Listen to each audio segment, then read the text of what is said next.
Hi everyone, we would be starting in a few minutes. We're just waiting for all of our attendees to arrive.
Okay, great. I think we can start.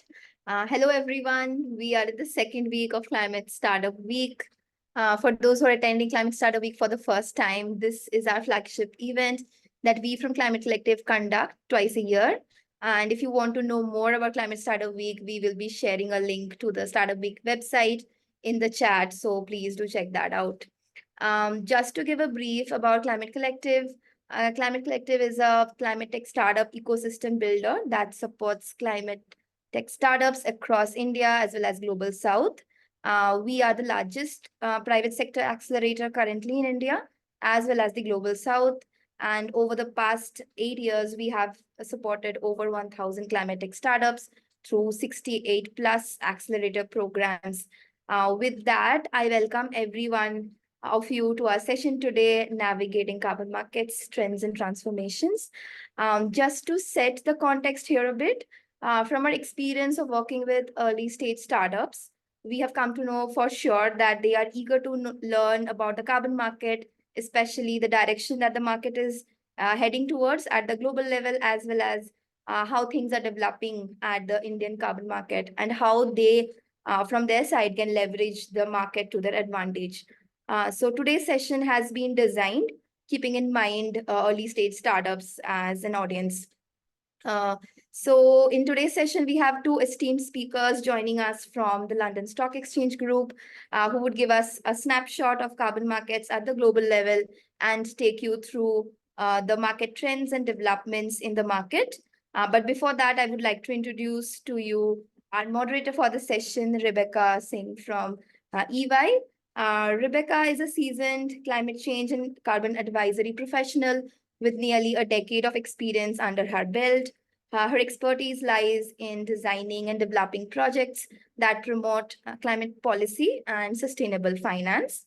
At EY, Rebecca serves as the Carbon Market Advisory Program Manager, and she brings hands-on experience of actively engaging with various carbon market stakeholders and associations, catering to different clients across a diverse range of industries.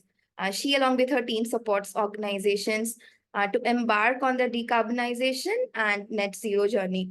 So great to have you here, Rebecca. And for today's session, Rebecca will also share some insights regarding the Indian carbon market towards the end of the session that you do not want to miss.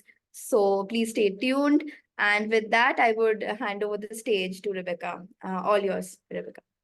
Thanks, Polemy. Welcome everyone to this webinar, and I hope you've all had a good day so far, and we're trying to make it more exciting and interesting for you with this informative session. Well, before we dive into the detailed presentation by our speakers, let's do a small recap of what is a carbon credit and what role does it play for you, me, and the environment. Well, carbon credit or offsets are financial instruments that are market tradable certificates given for an activity which is capable of reducing, avoiding, or removing carbon emission reductions, or 1 ton equivalent of carbon dioxide from the environment. Well, on your screens, if I would request someone to project the slides. Yeah, just a second. Look.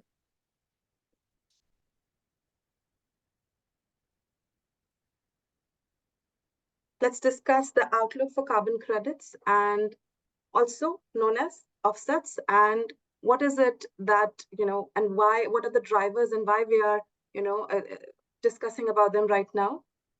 And that is because let's look at the 4 E's that, are the most pressing and the most, discussed topic of the, of the times is, and that is essential. Carbon credits are essential to achieve net zero and carbon neutrality and other climate commitments that the countries, organizations, and individuals are making. Secondly, the markets and requirements of credits are evolving since this is a dynamic market, and everything, like any other commodity market, is evolving.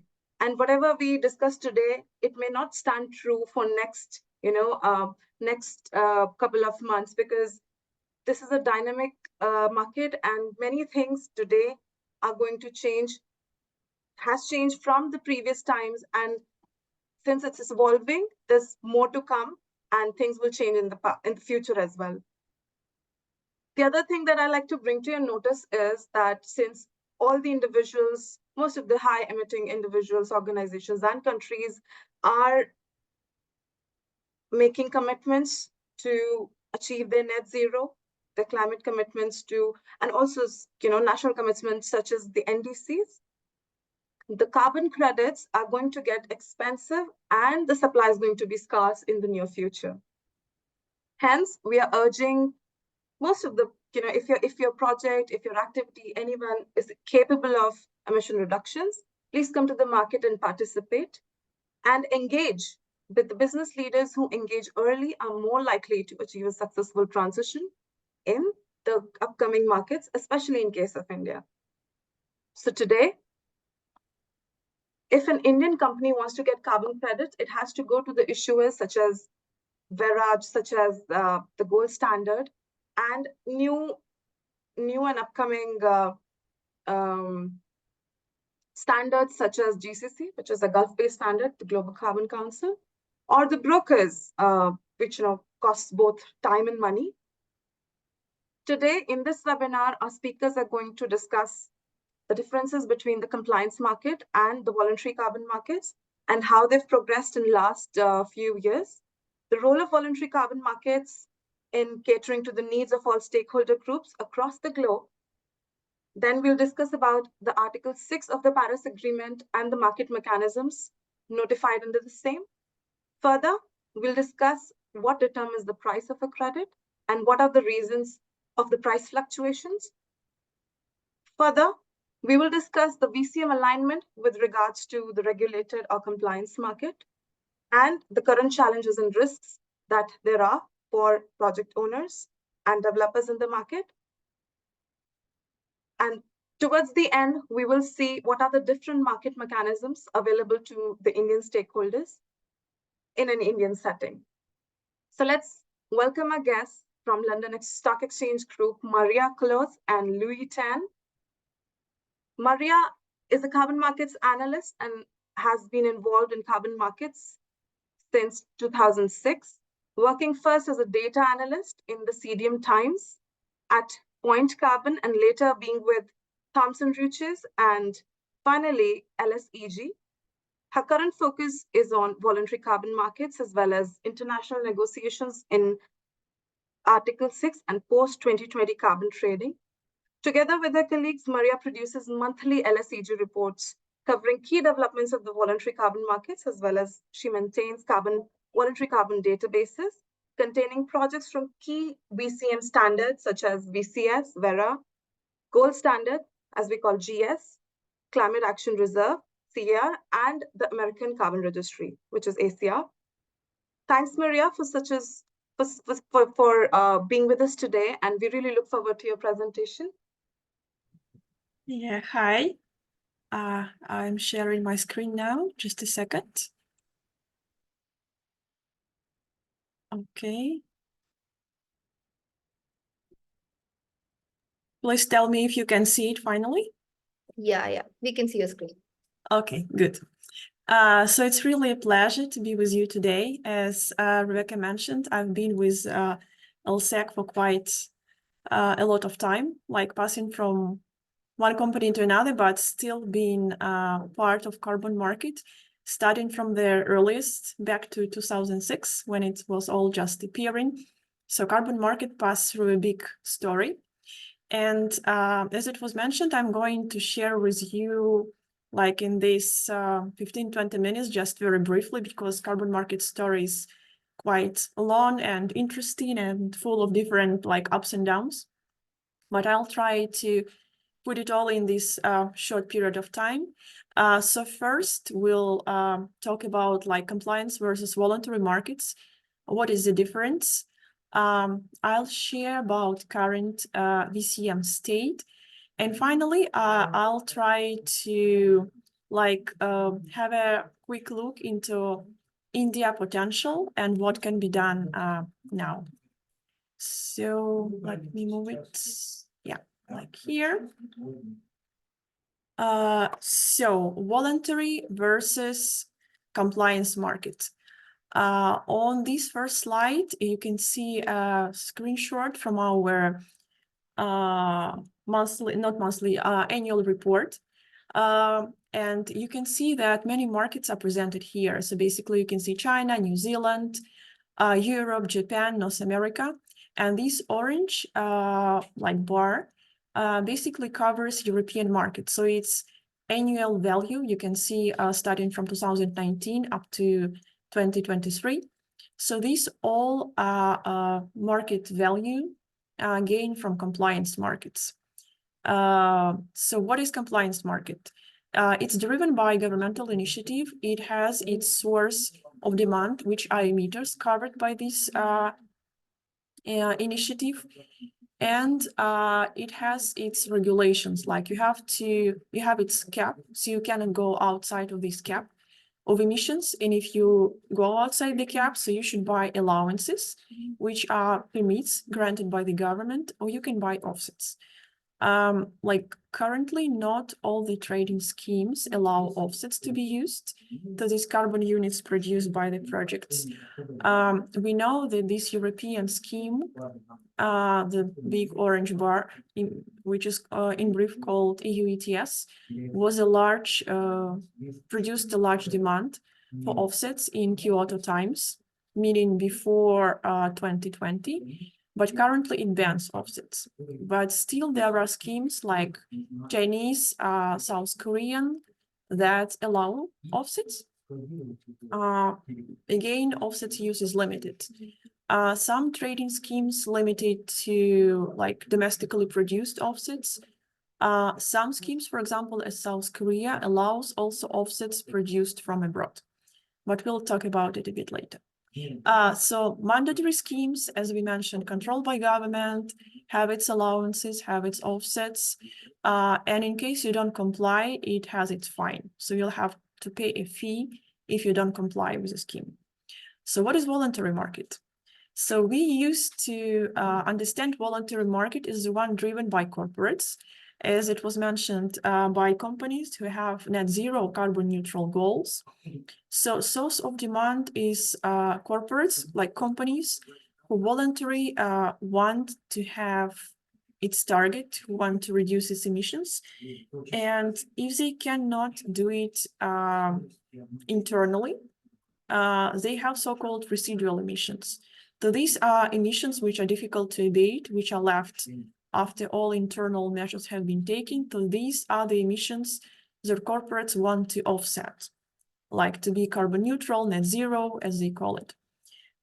Voluntary market doesn't have any fines. So in most cases, if you don't comply, well, it may damage kind of your reputation, but it's not controlled by any governmental organization as of now. and the units traded are offsets. So in the next slide, we are going to mention what important change happened in the market that impacts also voluntary market. So as you probably know, back in the year 2015, Paris Agreement was adopted by the parties to replace old Kyoto agreements that lasted until the end of 2020. And all the markets, including voluntary market, are passing through changes. The most important change that now all the countries, not just developed countries or global north, as they are called, have its target. So every country has its target under the Paris Agreement, which are expressed in so-called national reduction goals, or NDC. So every country has to reduce emissions. And if emission reductions are sold from one country to another, or from one country to a company located in another country, these should all be accounted, not to produce double counting. So the one big problem that appeared in Paris Agreement time is double counting. So basically, when you look at this picture, so for example, some country says offsets, which are called ITMOs, according to the Article 6. So any unit sold abroad from one country to another is called ITMOs. So it's sold like from country A to company A, located in another country. So the same amount sold to another company should be deducted from mitigation achievement of the country who is selling it. So for example, if India would sell some credits to, I don't know, to Switzerland, these mitigation outcomes should be deducted from its registry so that it won't be used twice by India and by corporate located in Switzerland. Article 6 has its 2 points, key points, which is Article 6.2, which guides post-2020 trading, and Article 6.4, which will replace CDM, Clean Development Mechanism, which existed under Kyoto times. Unfortunately, COP28 held in November failed to address the issue of Article 6.4. So parties rejected all the elaborations that were presented. So we don't expect to see any new credits under Article 6.4, at least until next year as the earliest, which gives a good chance to voluntary market, because voluntary market now enters the scheme to supply the needs of those willing to trade now. So what can be done with voluntary credits? So first of all, it's climate goals, ESG, voluntary initiatives. And there will be a lot of acronyms in the presentation. Please pay attention to these, 3. So VCMI. So what is VCMI? It's an initiative working on demand side. It gives silver, gold, and platinum awards for the companies willing to offset their residual emissions. So if the company has some remaining emissions it didn't offset, it wants to use offsets, and depending on the percentage it uses, for example, if it offsets like 100% of its residual emissions, it's the highest grade, so it gets platinum award. So VCMI, it's voluntary initiative that assures that the offset you use for your corporate goal has high quality.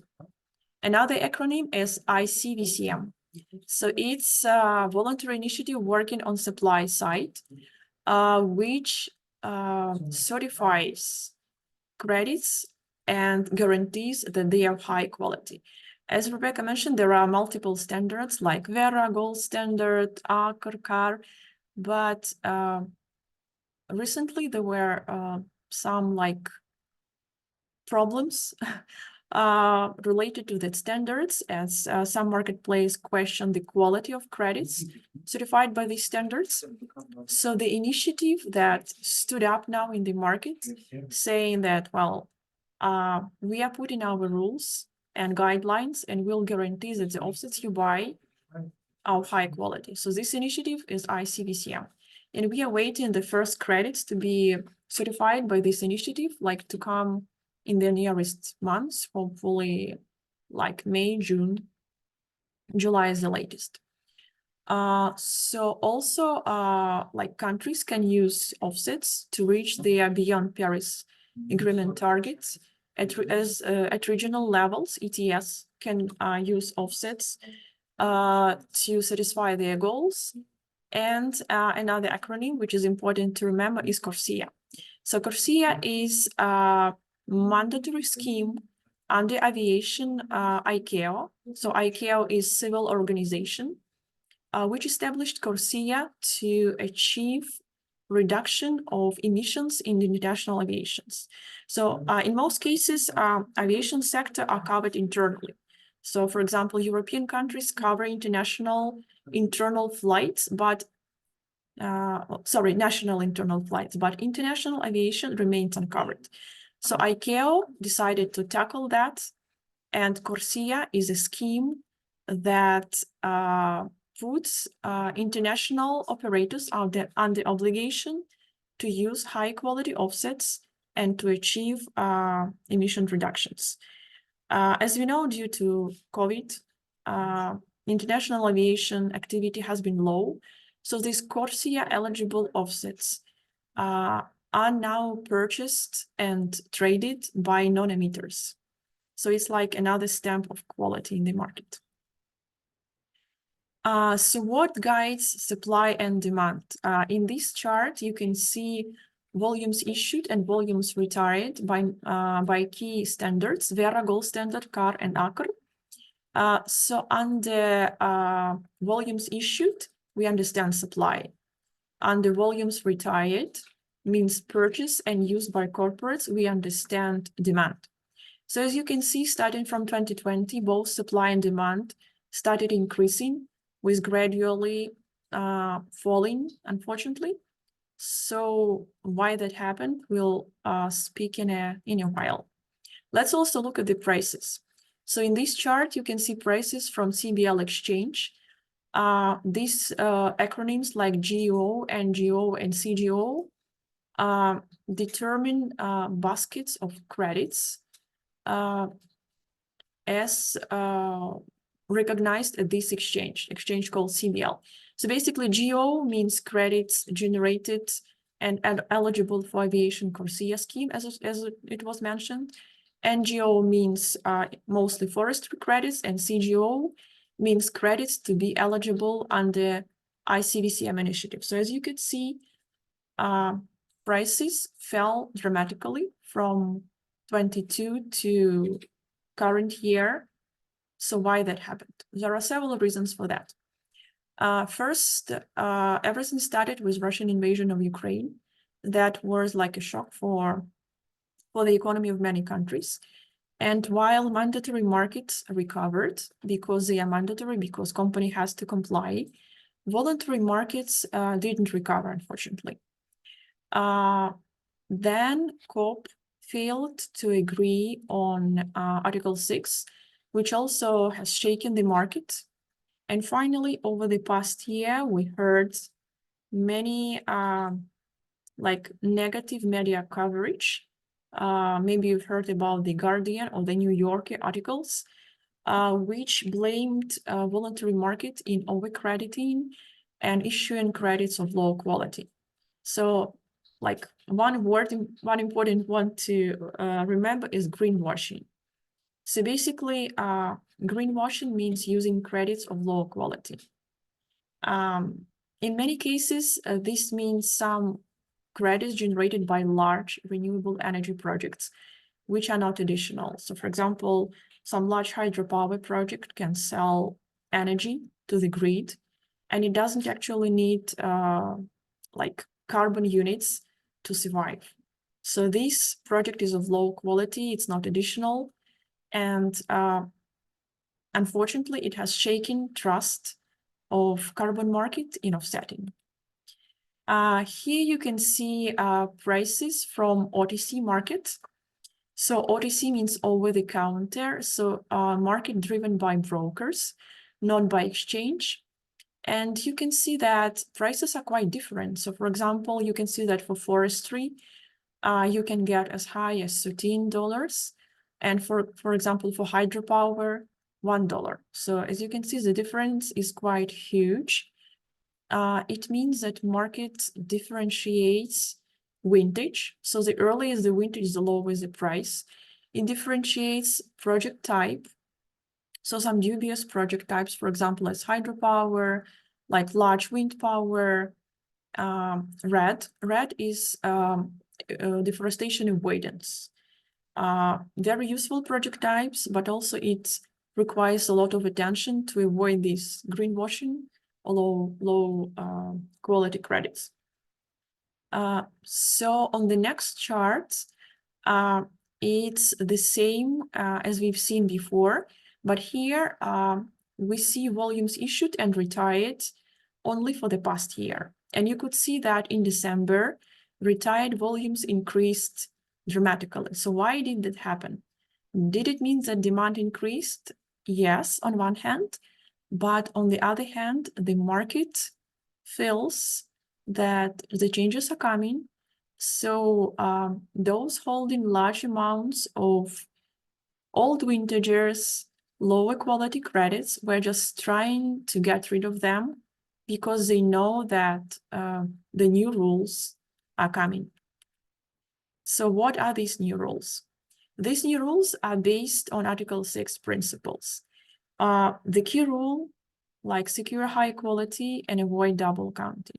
So all of the initiatives that I've mentioned before, like CORSIA, VCMI, ICVCM, local ETS, like any corporate goals will be based on UN Article 6 principles. And we used to differentiate like voluntary market, mandatory market, but finally it's all coming together. Like these two coming in parallels are now coming together, and we'll see like a new era of carbon markets that hopefully will bring us to higher quality, higher prices, and new opportunities. So on supply side, like what's happening on supply side and what we can suggest as analysts following this market, what we see. So very important to correspond to Article 6 principles, to avoid double counting, to watch what's happening with the key initiatives like ICVCM and CORSIA. So all these initiatives appearing at mandatory and voluntary markets will drive supply, will drive supply quality, and will try and guarantee the market that it operates and uses high quality units. So what is now happening on demand side? So currently we see low trading, unfortunately low prices, but we expect that all to recover as soon as we see first credits coming from ICVCM initiative and CORSIA phase 1. All these have to correspond to Article 6 principles. And while we are waiting for the first credits to appear on the ICVCM, on the CORSIA phase 1, like existing VCM voluntary market credits will be the key source of supply. Like also in brief, our reality. So Article 6 is not finalized yet. Unfortunately, just some host countries are ready to perform corresponding adjustment and secure there is no double counting. Unfortunately, ICVCM delays issuance of its credits, and CORSIA phase 1, ICAO compliance offsets are also not ready. So like in brief, I would say that the market is kind of in expecting mode. It's like transformation period, like passing from Kyoto-like collaboration to Paris-like collaboration. So we are kind of anticipating for the first high quality, high labeled credits to appear for the host parties to become ready. And it doesn't mean that offsetting is passing through some like low times. It means that it's passing like from one period to another, which requires time, efforts, and its transformations. And now I would like to say a couple of words about what's happening in India. So as we know, carbon credit trading scheme is going to be launched. Methodologies are in the process of development. And according to the estimations, we are going to see first projects to appear in 2024. Like market observers are kind of skeptical because they've seen a lot of credits coming from low quality projects. So I see the key goal of Indian government now would be to secure they supply high quality credits. And in the second column, you can see like 8 eligible project types acknowledged under another India initiative. Like tree plantation, water conservation, and all these project types that you can see, which can be developed domestically and used under like carbon credit scheme and like traded between like corporates in India. Other 2 columns demonstrate 13 activities recognized as eligible trading units to be traded abroad. Unlike voluntary times, when you can just sell like any project type, now each host country, including India, will monitor what it sells, what it allows to sell. And its logical is that each country, including India, preserves some easy to develop, like as we call it, low-hanging fruit for itself for domestic development, and some project types which is more difficult to develop, which requires more investment for it preserves it as project types to generate offsets to be traded abroad. So currently, India market limits offsets to be traded abroad with certain project types, which you can see on the right hand. I know that Indian government has been in collaboration with VCMI initiative, which is very good sign, because it means that both initiatives, like international and India local, are caring about quality and they are in collaboration. Also, GCM, in Japanese initiative, well known for its interest in voluntary credits, was in collaboration in discussion with India. So hopefully we'll see in future India as a partner, as potential partner of GCM. Here you can see all collaborations that exist. You can see Japan, you can see Australia, Singapore, South Korea, Switzerland, Kuwait, and Sweden. So all these are buying country. On the left side, you can see all seller country. So hopefully India will be part of those quite soon. And just some final notes. So what can be suggested? Just to follow international and domestic carbon policies, define the area of your interest, whether you want to supply credits domestically or whether you want to be like trader for international markets. Assure your credits are of high quality, they are not double used, and benefit your local NDC and global mitigation efforts. Thank you so much. Thank you so much, Maria, for such an informative presentation. There's a lot to take away from it. And now it's time to turn to our second panelist, Liu Tan. Hi, Liu, welcome to the panel today. And let me give a quick introduction about you. Liu is a senior carbon analyst at Refinitiv, which is, again, a LSEG company. She currently focuses more on EU and UK ETS, but also follows the China carbon markets and offsets in Chinese voluntary markets and emerging markets in the APAC, which is the Asia Pacific region. She has professional expertise in carbon pricing, carbon trade, climate change finance, and nature-based solutions. And she's graduated from the University of Edinburgh with an MSc in carbon management. Previous to Refinitiv, she's worked as a carbon trade associate. Her insights on Chinese carbon markets are often quoted in leading media publications. including the Financial Times, South China Morning Post, and Kaijing. Thanks, Lily, for being with us today. Really looking forward to your presentation now. Thank you so much, Rebecca. And thank you, Masha, for your wonderful presentations that layered the basics that I would go through in some parts of it. And very glad to be here today. So for my part today, I will share the major compliance market trends, starting example as EU ETS and others. So let's begin.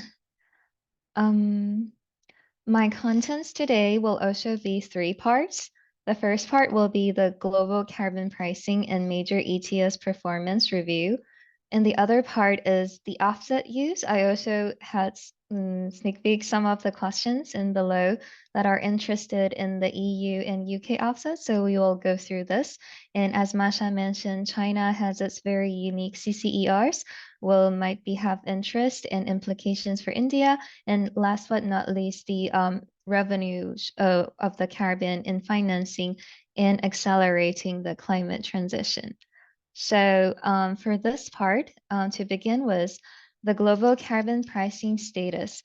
As of April 2023, in the graph here from the World Bank, we could see very exciting development of the global carbon pricing. As of 73 carbon pricing tools, including ETS and tax, has been developed, which covers nearly a quarter of the global GHG emissions. And this might be very exciting because we're really in the time under the Paris Agreement and trying to reach the carbon budget and the national distributions, and to save the planet and commit to climate change, as Masha mentioned before. So very exciting. Meanwhile, it's very interesting to observe the trends between the different global carbon pricing. So we have seen growth. The growth could be in terms of the global carbon revenue value, as you can see in the graph left side, and Masha also showed it. So we have seen it continuously growing, and EU ETS, as the largest carbon market by trading volumes in the world, consists of 87% of the global trading value in 2023, which is stated in our year-end report.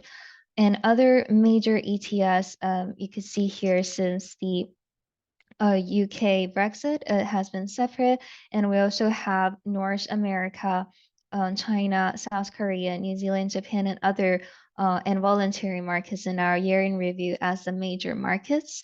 And a little quick hint, following Rebecca and Masha's part of the cap and trade. So we usually get the questions from our clients and participants in the market. Why is cap and trade very important? So there are a lot of carbon pricing tool, and I think it is also on the ongoing demand and being developed. But major carbon pricing tool like cap and trade or the emission trading scheme, carbon tax, and the internal carbon pricing or the financial ones are very much informed. And I would like to highlight in here that ETS is a very important climate tool for decarbonization due to its very cost efficient. So thinking about the carrot and the stick, the carbon market are designed to put effect on the most hard to abate sectors, the big industries. And as you can see here, since the 2005, the EU ETS has been running, and it has been continuously driving the decarbonization in the EU market and as a cornerstone of the EU climate policy, and covering much of the EHG emissions, and the ambition is also rising. And the cap is very important because we could deep dive down into the carbon budgets of each countries and to meet the goals of the Paris Agreement. And as you can see here, we have listed the major carbon allowance price in 2023 in our year in review. Though we could see the trend is rising and emerging more and more markets in the global scope, but there has been some differences in the prices. So there are still a big gap in between, like for example, the EU and China. China is the largest ETS in the world in terms of covered emissions. In EU, as I mentioned, is the largest ETS in traded volumes and value. So there is a long way to go for these markets, which the national ETS of China kicked off in 2021 July. And also in the EU ETS itself in 2023, we could see there has been ups and downs, and past like the price have been influenced, and different price factors have been causing the downtrends and up and the rally. Because the time limitation and the broad overview, I wouldn't go into the details of what has caused the significant changes. But in general, we could see that the pass of the EU ETS to the 100 euros per ton showed that the climate ambition is really a great matter, as we can see in 2023 was the confidence injected in the EU ETS of its ambitious target, and even more in the future 2040 climate target. We could see the reform ongoing and boosting the carbon price, which is very important for the market transformation. And so different from the voluntary market, as Masha has been focusing on. So in the voluntary market, participants could be individuals, companies that are willing to get into, but in the ETS, there is so the cap part comes in. So there are very large industries that need to have some stick to follow them to help push them reduce their emissions. And so now we still have these compliance utilities from power industry, and also adding the very exciting shipping in for the ETS1. And not to mention, because EU has been quite a mature ETS in a global perspective, it also has a large part of the financial play in the secondary market. So it not only have spot, for example, as the China ETS, so there are going both in the way, so both carrot and stick. And last but not least, I would also in here would like to highlight a bit because there is the internal cycle for the companies and also an external cycle in the industries for an ETS. So we have also seen allowances was a high price as a very high quality carbon offset products as well. So you could also use allowances to meet your company portfolio in decarbonization. And now we go to the second part of the offset use in the compliance market. I take the example of EU and China. Masha has really gave a very good brief introduction in the beginning. So we have now crossed the Kyoto Protocol and the CDM era in the Paris Agreement, and now we're currently in the phase 4 of the EU ETS. So I have got a screenshot from the official webpage of the European Commission that you could see here from the notice. The CERs and EURs are no longer compliance unit, which there used to be. Specifically, we would like to highlight that in the phase 4 of the EU ETS, starting from 2021, as you can see in our workspace in the EU ETS app, the use of the credit limit in our supply and demand model forecast has been updated. So you can see here, this has been 0 for the offsets used. And our actual data, including the credit usage, has totaling 1,650 million tons for the EU ETS in 2008 to 2020. I haven't much mentioned details in the UK ETS because UK ETS though has a long history from the pilot phase of the EU ETS and has contributed major designs in the policy for the EU ETS. And now, since Brexit and 2021, it has been independent, but most of its regulations are similar to the EU. So UK currently does not allow the offset as well, but we're also considering the future Article 6 developments and how it would play the role. So in brief, a different case in China. So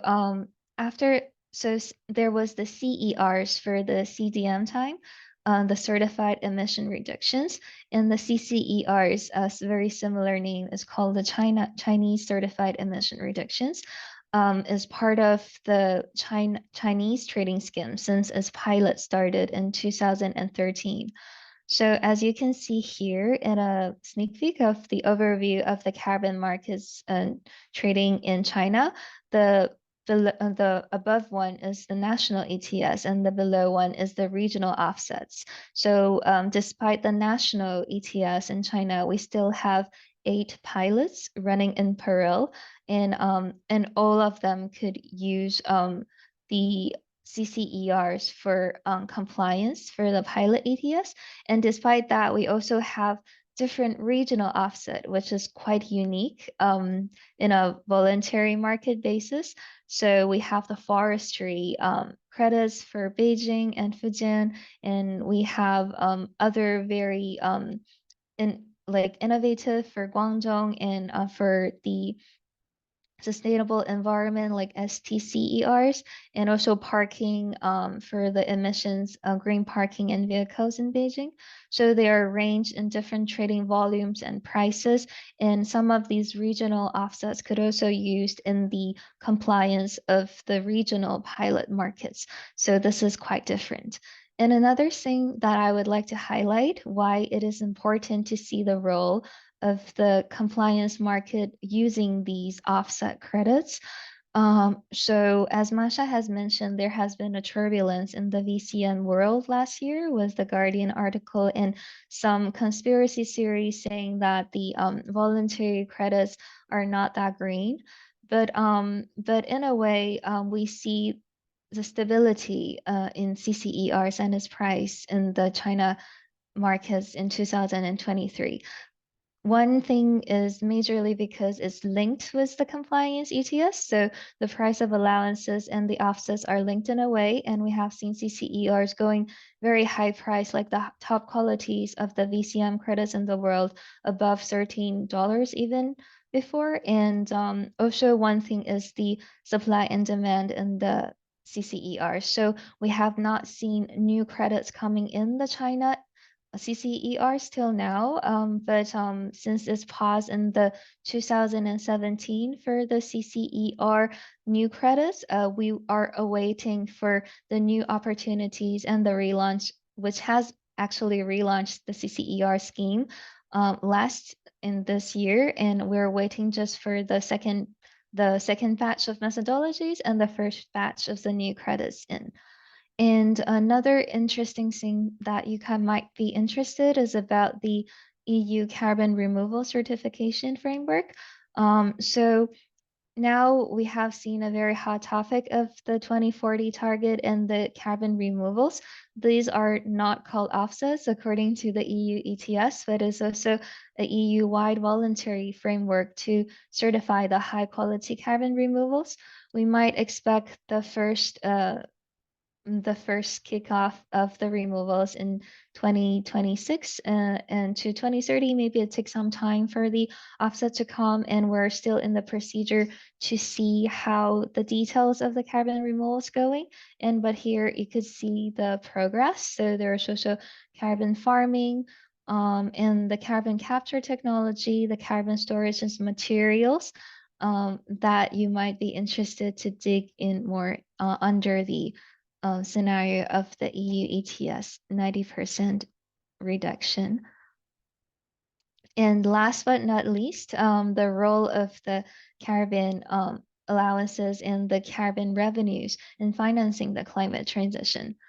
So in the EU ETS, there is a very good fund called the Innovation Fund that has been designed, which helps the net zero and innovative technologies, which is funded by the revenues and auctionings of the EU ETS. So in this part, you could see that based on the carbon price of average price of 75, you could see the 40 billion investment in the future EU's climate neutral future to 2030.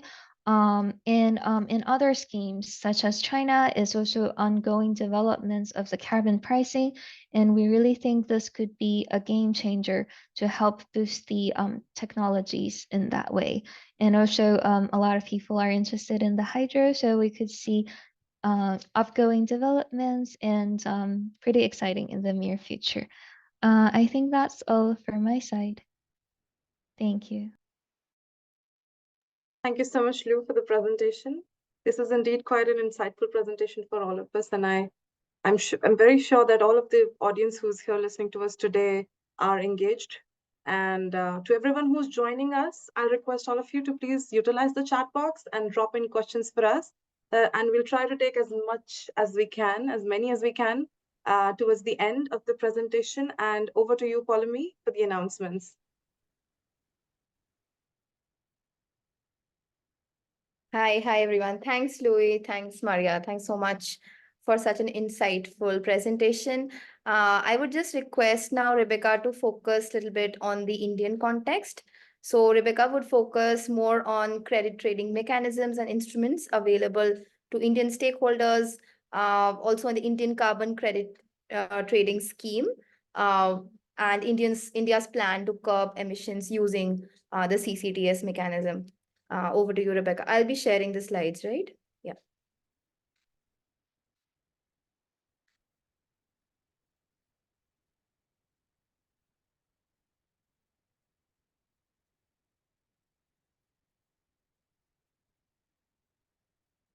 Is it visible to everyone?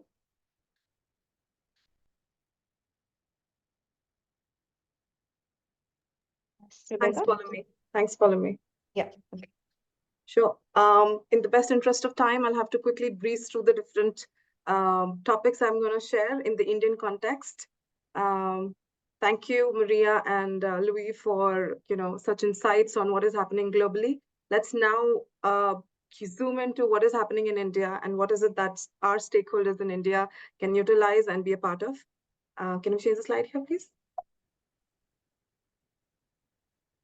Yeah, well, yes. So what is the drivers to really, operationalize different mechanisms in India, and what is it that the governments are trying to do right now? There's been a lot of chatter globally, and the commitments that our Prime Minister has done at the global meetings that happen.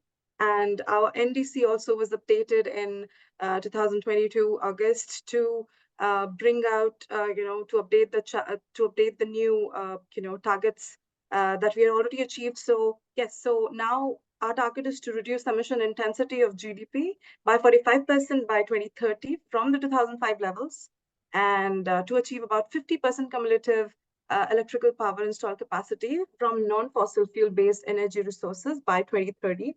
And we're already in process of that, and the Indian government is trying to look at decarbonization and different mechanisms to incentivize organizations and groups to reach these targets.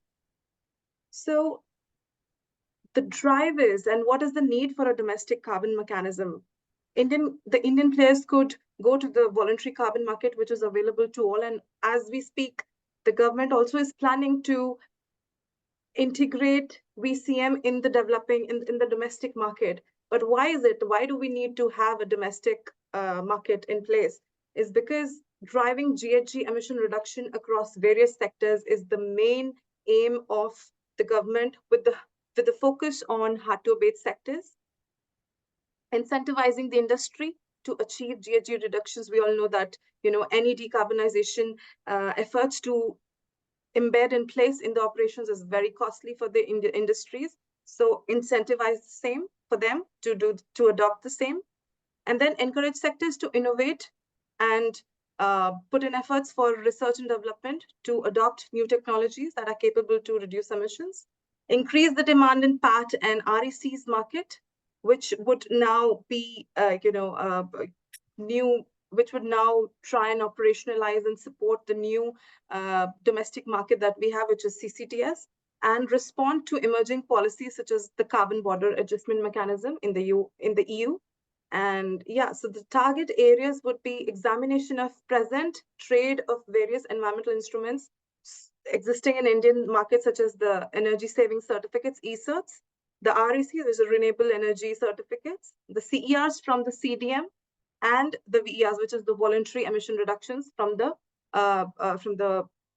verified emission reductions from the voluntary markets. Yes, and the government is also trying to find out fungibility and the bridges that we can build with the domestic market and its compliance and offsetting segment both, along with the Article 6 market, 6.2 and 6.4 that they're trying to implement and operationalize for India right now, and understand how is it that the businesses and different players in the market in the Indian setting can participate and contribute to greater emission reduction, reaching the targets that we have committed globally. Next, please. Yes, so on your left hand, you can see that, there's this, India has NDC target. India also has a net zero target that we want to achieve by 2070. But India has been a pro player, as we say, in the past and during the Kyoto times in the CDM. India has registered over 1,700 projects, and which is the second most in the world. And after the Paris Agreement in 2015, which altered the global landscape by requiring even emerging market, even the smaller countries which were not so active in the CDM times, to set carbon reduction targets and also participate. So in the absence of a global carbon market, and many questions raised on the integrity of CDM market, which caused the CDM market to all these participating countries come together and understand that we need a new CDM, which is the SDM. SDM is the Sustainable Development Mechanism, which integrates sustainable development goals in the CDM, the previously called CDM market. And yes, so that is why the voluntary market flourished in the absence of CDM and the growth that it had. And the country contributed a substantial 17% of the total global carbon credit supply in over 12 years. The number of VCM projects registered in India has grown by, say, 200% in the past 3 years itself, with a significant focus on renewable energy. India's voluntary carbon market has a valuation exceeding $1.2 billion. The organizations have garnered approximately $652 million in revenue from the sale of carbon credits utilized in offsetting emissions, which is a huge number. Currently, India operates on 2 market-based mechanisms, one of which is the PAT scheme. Most of you would know that it targets energy intensive industries and mandates that they pay a price on the cap over and above that they utilize. And then the second one is the RECs, which is under the RPO obligation for these entities that participate in it. And also, India is right now trying to implement Article 6 mechanisms for cooperative trade between the countries, and also the new CDM, which is the SDM, and also bring bridges between the Article 6, the voluntary market, and the domestic market, which is being developed right now, and see that there's an established fungibility between all of these mechanisms sooner or later as we proceed, and we have all of these implemented in India. Next, please. So currently we have these many mechanisms and instruments available to all of you as as organizations, as as a part of the society and the community. The yellow one in the top of the slide, you'll see are the carbon credits. In the middle, you'll see the energy certificates, and towards the downside of the slide, you can see emerging credits and allowances. Nature credits and biodiversity credits on your screen are being discussed globally. They are not yet implemented. They will be traded, but they are still being developed. They are in the nascent stage right now. Green credits, India has already notified the green credits program, and the green credits that are also eligible for, also capable of emission reduction can also be traded as carbon, in the carbon credit market. So the green credit program has already been thought about and developed in a way where there's fungibility between the two. Energy certificates, again, like I've discussed, since right now India has always focused on energy certificates trading, the transition and implementation of a domestic market will happen from the existing certificates and mechanisms to the CCTS under the compliance market, and thereafter offsetting and fungibility with the mechanisms will be developed. Right now, the most attractive market for Indian players is the voluntary carbon markets, because other markets are still being developed. They are in the nascent stage. But yes, all the organizations or individuals looking to buy or sell or participate in whichever way they can always go to voluntary carbon market, which is growing and has a bright future given all the all the commitments that are happening globally by the national governments and private organizations, etc. Let's move on to the next. Yes, so India is planning to curb its emission using CCTS mechanism, specifically right now the compliance mechanism, in a phased manner. The government is planning that there's a pilot phase and then there's a full rollout of the operations. The pilot phase will focus on refining the system and ensuring smooth operations before the large-scale implementation. And in the upcoming slides, you'll see what is it that is going to, if we implement the, whenever, the CCTS compliance market is being implemented, what is it and where the supply is going to come from. And yeah, so that's what we're going to discuss in the upcoming slides. But right now, the trading of carbon credit certificates will be done in a way where the companies exceeding their emission intensity targets will need to purchase carbon credit certificates from the entities that are performing in a better way or have surplus allowances. This will create a market for emission reductions and incentivize cleaner technologies, especially for the organizations that are voluntarily putting in effort and money and time to shift to cleaner technologies. Unlike most trading schemes and the schemes that you've heard with us today, like the EU ETS, etc., which follow the absolute emission cap, India is going to follow an intensity-based approach, because that is what has happened in the PAT scheme. And companies will be given targets for reducing GHG emissions per unit of output. That is, for example, like we have it here, like per ton of steel, what is the consumption? So right now, in the detailed procedure for compliance mechanism under CCTS, launched in November last year, the government of India had identified some designated consumers, and designated consumers are different from obligated entities. Hard to abate sectors from this group of sectors will be taken out and will be put in. India has already identified some entities to to participate as an obligation. But yes, we have more to hear, and a lot is happening right now, especially in the CCTS space in India.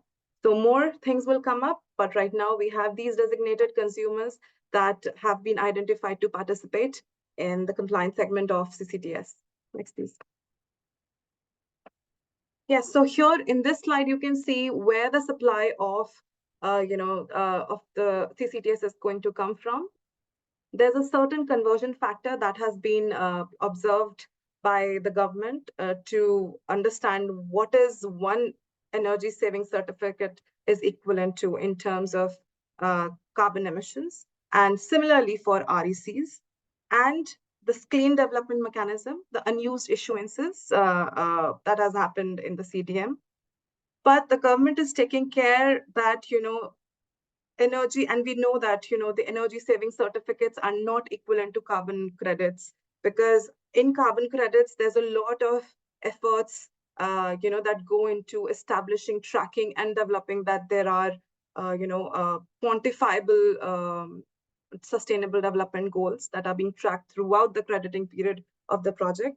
So we know that these are not,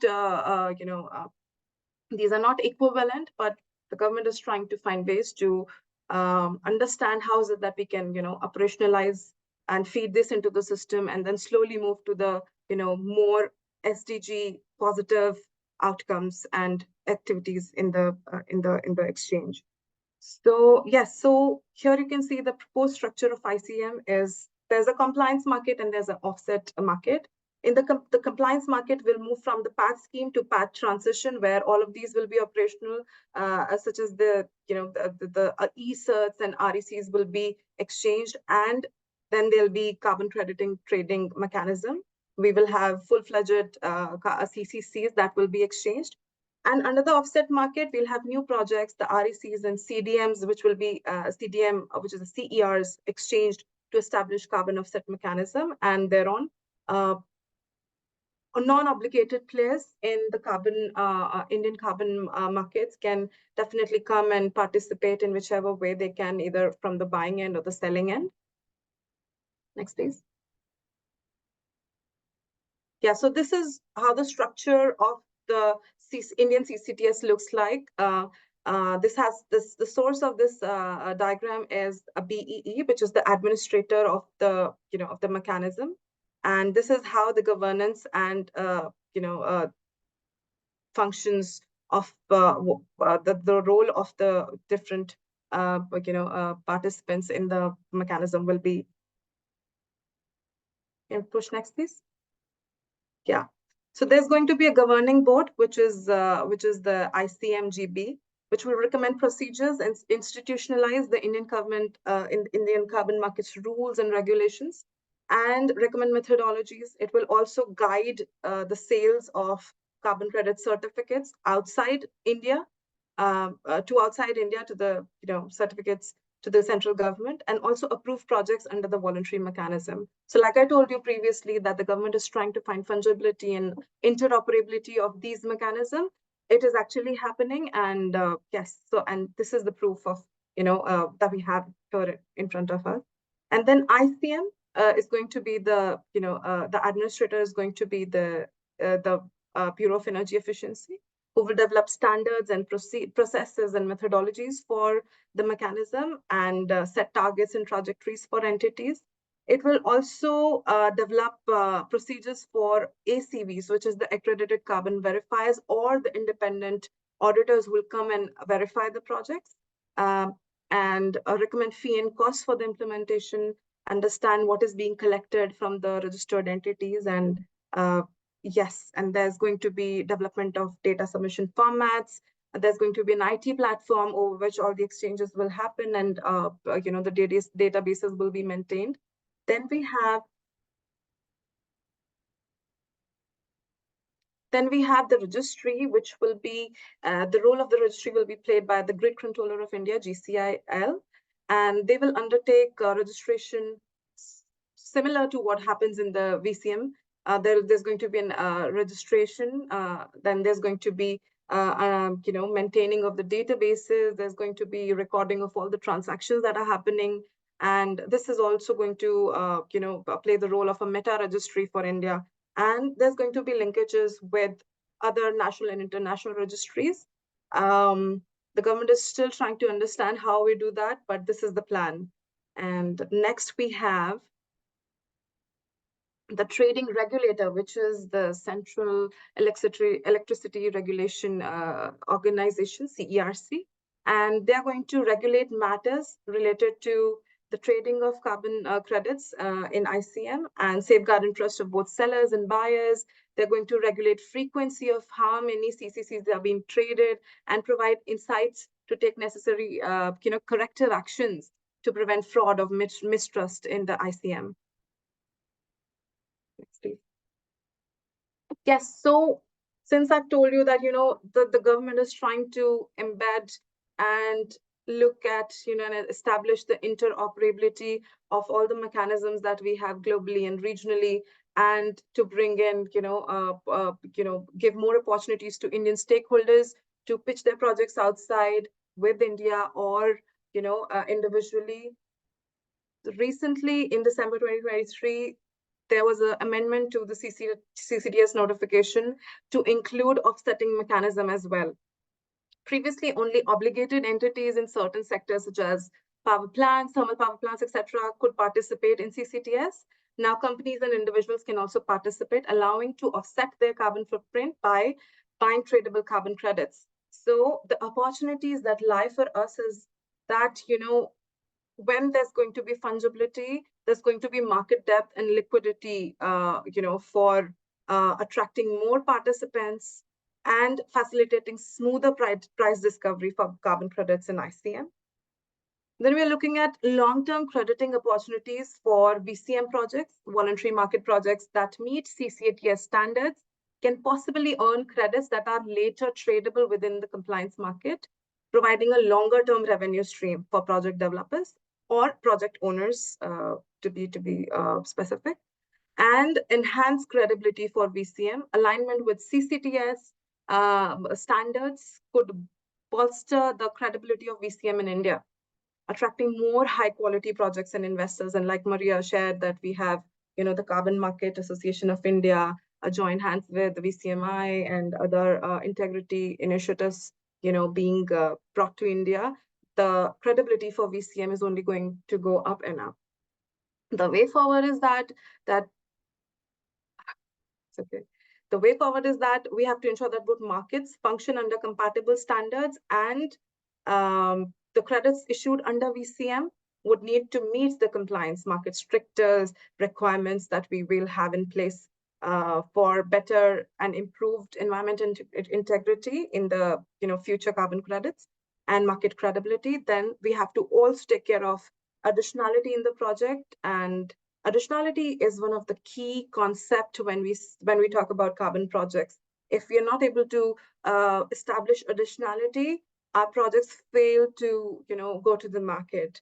And when we say additionality, there's a very deep assessment that has to happen to establish the same for a project.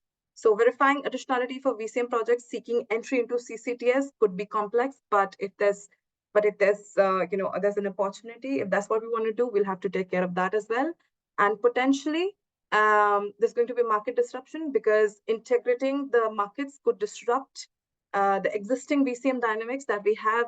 So many projects and so many players already interacting with the VCM right now. The fungibility and interoperability framework need to consider all of the risks that come with the VCM and the other markets. So that's it from my end, and I give the charge to Paulomi to proceed with the next steps.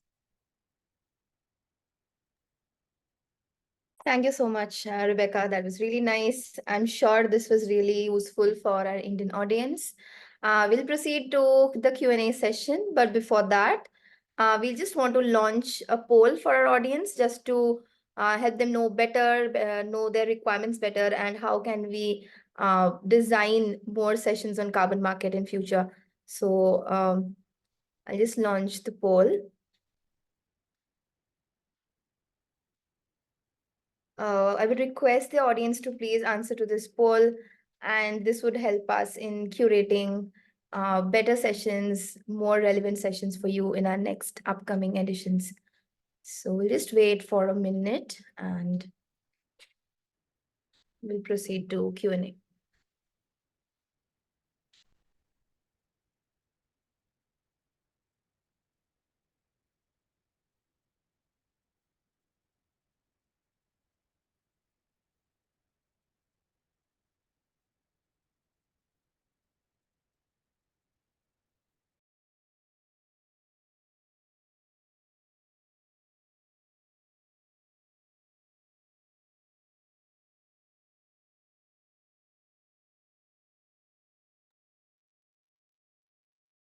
Okay, great. I think all of you have answered. I'll just end the poll. Okay, great. So Rebecca, I think we can proceed to the Q&A. We have a lot of questions. We'll try to answer as much as possible. Yeah, over to you, Rebecca.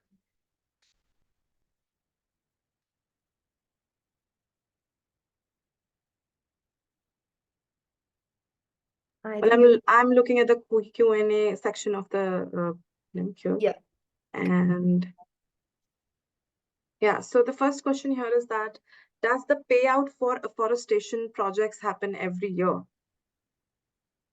Well, as a project developer, I can tell you that that does not happen. Payout and are dependent on issuances, and the issuances depend on what kind of project it is. So especially for afforestation projects, because these are these are live plants, they take time to grow, and for us to be able to quantify the sink and the carbon pools and sinks. So it takes time. I mean, it may vary, but as per me, I don't think if it's good to do the payout or do the monitoring and verification every year, because monitoring and verification again comes at a cost, and it's best that you do every second or third year, just to cover that and balance with with the whatever revenue they'll generate once issuance is happening.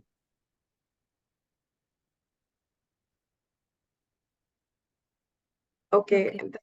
The second question is,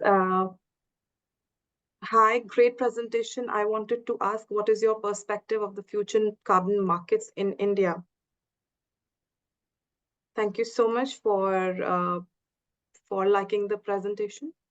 The carbon markets in India have a lot of scope, and like I've told you in the presentation, that the governments are looking at not forcing the carbon markets in India, but slowly implementing them and bringing in interoperability and fungibility, just so to understand that once the market matures, that they can expand in it.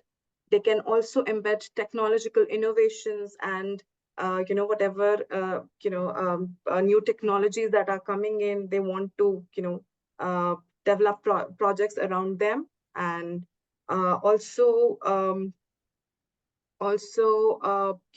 see that whatever projects that we have here are also recognized globally, and the impact is that comes from these projects is being recognized, and also is quantifiable, is trackable along the years. And a well-functioning carbon market would play a crucial role in achieving India's ambitious climate goals and targets. And yes, we can achieve that by facilitating cost-effective emission reductions across various sectors, and that's what the government is trying to do. So if the government is trying to put in some effort and money and time in a sector, in a mechanism, I believe there's a lot that that we don't know and is happening globally, and will will happen in near future from the government's end. So yes, we're really looking forward to see what the government is planning at the moment, because sitting in the as a project developer, I know there's a lot of chatter that's happening and a lot of things and mechanisms that the government is trying to implement right now. Yes, so a lot of scope for project developers, project owners, different organizations to to participate in this Indian carbon markets. So the future is bright. Rebecca, can we take a question from Victor? Sure, what is it? On EU ETS, just what insights can be drawn from the EU ETS and other ETS regarding choice?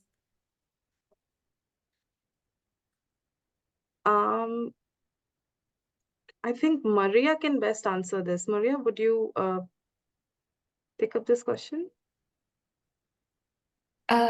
Maybe I could take up the EU ETS question. So the insights from the EU ETS between free allocation and auction. So yes, these are both the primary markets from the supply side of an EU ETS. And as I mentioned, EU ETS is very successful for its cap setting mechanism. And we could see from the different phases that goes in starting from the phase 1 to now. Now we're currently at phase 4, as I mentioned. There are also some reforms ongoing, like very detailed ones, like how there's also the market stability reserve, the MSR, to see the stability of the market performance. And sometimes there is withdrawn ones, and now we also have the Repower EU though, still for the volumes of the EU ETS. And now this is the first year of the change of the EU ETS compliance cycle, 2024. So for the free allocation and compliance deadline, there are some changes to September 30th this year. And overall, I think what could be beneficial to oversee for so EU ETS is really like a benchmark or in the global carbon pricing. For example, China really learned a lot from EU's experience and is very similar to the EU ETS, though the national ETS haven't added auctioning. So free allocation is a must, I must say, from my experience watching the ETS. So India would consider, when shifting to a compliance market to the voluntary one, decide which sectors to add in first, and how much free allocation would be added to the volume, and whether introducing auctioning in the beginning. Because why China has not introduced auctioning is China is an intensity-based market, and it's very dangerous if you put a lot of volumes from auctioning injected in the market, which should cause a large decline in price as experienced in the EU ETS.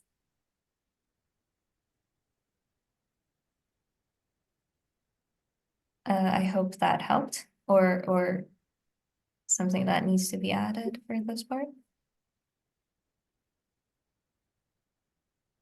Oh, and there are the demand response that I could see. So I'm not really sure of this question, but if it means like the demand of the market. So as I shared the slide, there are compliance entities. We have strong demand. So when you're in as a compliance entity, you need to surrender enough allowances as the stick part to further abate. But if you're really good in your decarbonization, and so you could get awarded with free allowances that you are able to sell in the market to gain profit. So this is a two-sided thing. And the demand response in the EU ETS mature market, there are a lot of financial investors in, so they want to hedge their future risks, and also in the interest rate issues, which could be also a very good financial asset to invest in.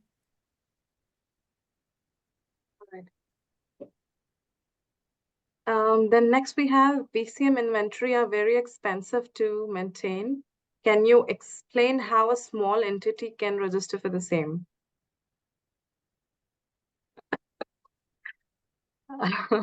Maria, would you like to take this question?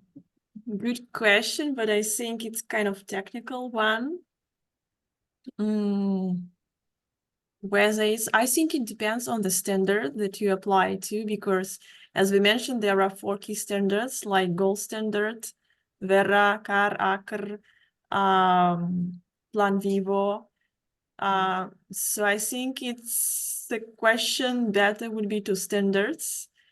Yeah, of course, it's you have different fees like related to the issuance of credits, and then you have to maintain and like pay for them to be maintained in these registries. That's why when we saw these times of insecurity in the voluntary market, we didn't see a lot. I mean, we see the decrease in issuances, because as you like you pay for the like monitoring, you pay for like credits to be issued, for your registry, so you're holding these credits in your registry.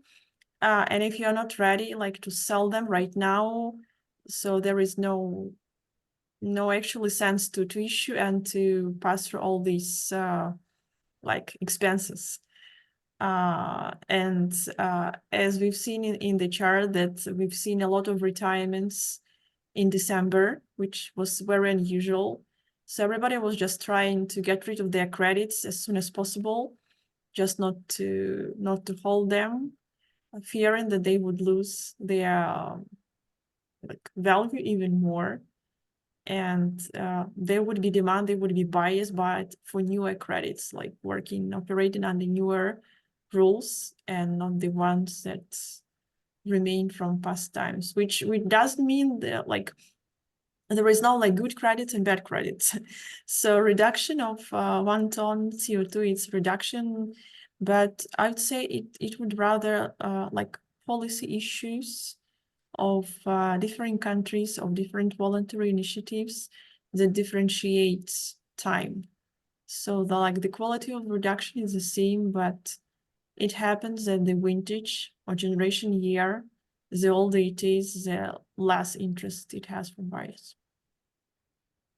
Maria, I have something to add here, and you would agree with that. If there's an organization that sees that, for the efforts they're making, the project development costs is much, and it's difficult for them to develop a project. I see that, in such a case, I always advise clients that, they can always aggregate or go to an aggregator where they can, build up the volume of carbon credits or emission reductions, and then come together and then develop a project. So I think, for example, in India, if we look at, the agriculture kind of projects, that type of projects, the issue in India is that, the agricultural land holdings are really small, and the owners of these farmlands also do not have enough money to develop a project, even though, if they are, voluntarily going out and, implementing a cleaner technology at farm, they don't have enough money to, then also voluntarily develop a project and then maintain a registry, go to a registry, open an account, etc. So what we advise in that, scenario is that they can always, get together, and multiple farmers together can go for a, for pitching a project together. And yeah, so if it's too much for you at this point, if you still want to go out and, register a project and get incentives or carbon revenues for your project, I advise that you can, always explore, coming together in groups and maybe, routing the project through an aggregator. Next question we have is that, somebody's saying, great meeting you soon. And on a lighter note, sent you a LinkedIn connection request few days back. Kindly accept. I don't know who this is, directed to, but Anup Kumar, we will check our lists, and if there is a connection request pending, we will try and respond to that. The next question we have is, Preeti says, I'm providing reusable packaging and reuse ecosystem services to eliminate single-use plastic packaging in bottled water sector. Am I eligible to get carbon credits? How can I generate credits which I can later sell to big giants who buy it? Louis, would you like to answer? I think this is more Maria's side, technical. but I think the additionality and stuff Yeah. should we pay attention to whether they're really beneficial to the environment, maybe Masha? Yeah, also there's multiple instruments such as EPR that we need to understand, and especially where who's buying, who's selling, and what are the different stakeholders. I think you can write to us, you can email us, and you can connect with Polyme, and maybe then is when we can look at the project and suggest what you can do in a better way. Another question that we have is, the biogas sector is one of the most expensive carbon credits on the gold standard VCM, but how to sell that?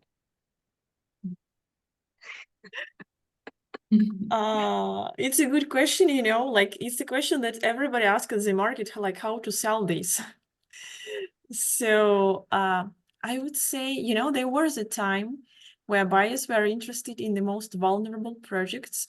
So there was a lot of demand, like for forestry credits, for RED, for these, like where companies used to show these pictures of the like rare species they saved.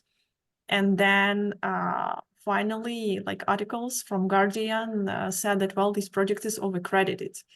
And so all this pyramid of achievement just fell down in one moment and the prices just fell apart. So I think, well, depending what you are aiming for, because we still have this like regular voluntary market with unfortunately low prices.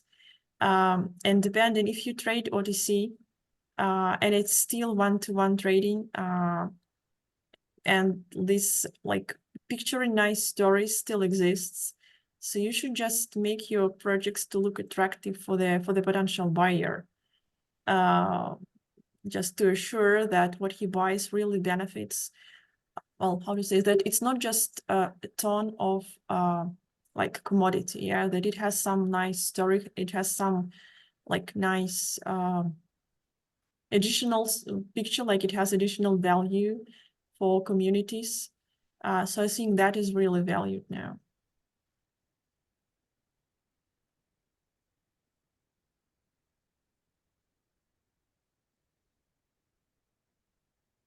The next question is, can you name a few aggregators to get in touch with? Ashish, I would suggest this depends on the kind of and what sector you're in. Like I give an example of farmers, there's always FPOs that come and pitch and, implement, one activity or one initiative in multiple and thousands of farmers that they are connected with. I hope I was able to answer that. I'm not sure. There's a lot of questions, Polami. How much time can we take beyond this? I think we answered as much as possible, but I think we are at time. So maybe it's better to wrap it now. Can we take one more, maybe? Last Let's do one. that. We see there's still a lot of people connected with us. We'll take one more and probably wrap Take up. one more. Yeah.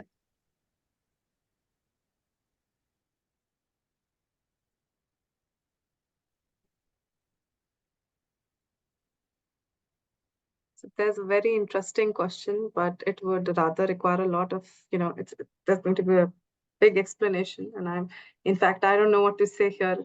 Divya says, hi speakers, great presentation. What are the major drawbacks seen in operation of carbon markets? And also what different challenges are seen in India in carbon market operations apart from global challenges? Well, Divya, the fact that the Indian market is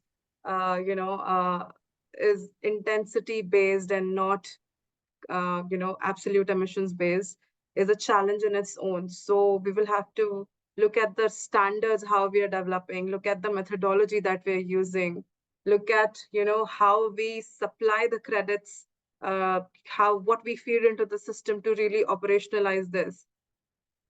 Like I've discussed in my previous slides, the interoperability, the fungibility, all of these are nothing but challenges that the government is trying to, tackle and respond and resolve right now. And specifically in India, I think the demand of, big players in hard-to-abate sectors is really high. The supply and the progress and the pace at which we are developing projects is really slow. So we need to tackle that as well to, keep the market up and running. Yeah. Yeah, maybe I just add quickly on general markets, because like on voluntary market, let's call it globally, like on one side there is oversupply of credits, because we know a lot of credits were generated all over these years, and it includes a whole mixture of credits, because we know that CDM credits also come to the market because you can cancel your credit from UN registry and sell it at voluntary market, or sell it, for example, for Korea market ETS, which accepts CDM. So here we see oversupply. But speaking of the high quality credits, there is lack of supply because these initiatives that I mentioned, like ICVCM, we haven't seen any credits issued yet. So the structure is like this, like first standards has to issue credits and then the initiative recognizes them or not. So currently, 3 standards were approved. If I'm not mistaken, it's gold standard, CAR and ACUR. Whereas the largest standard hasn't been approved yet, but we expect it will. So regarding CORSIA phase 1, only 2 standards were approved and only 1 exchange, which is ICE, trades those credits only from 1 small standard. So, and we could see prices just going high at ICE from like maybe $8 to $20 just in several months because there is a lack of credits. So I would say it's like current voluntary global market is quite interesting because you have a lot, but there are just a few demand for it. And where the buyers are accumulated, waiting for this new type of credits, like associated with Article 6 principles, there is a lack of supply.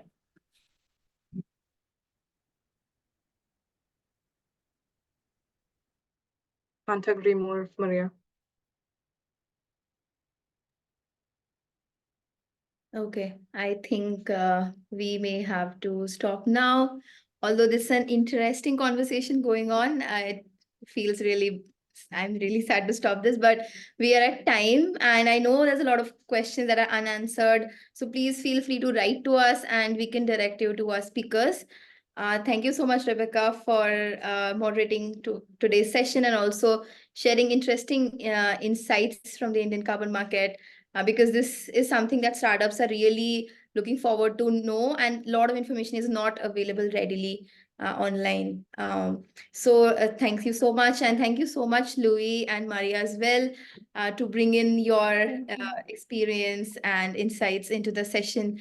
I would just like to close the session, but before that, we have shared a link to subscribe our newsletters also in the chat. So if anyone from the audience is really interested to stay updated about latest occurrings in the climate tech community, any news articles, opportunities, please feel free to subscribe to our newsletter.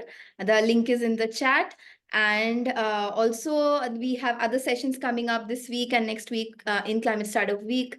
We have another session on carbon markets on this Friday, 12th, and also other exciting sessions from the climate tech domain. So feel free to register. The registration link is also in the chat.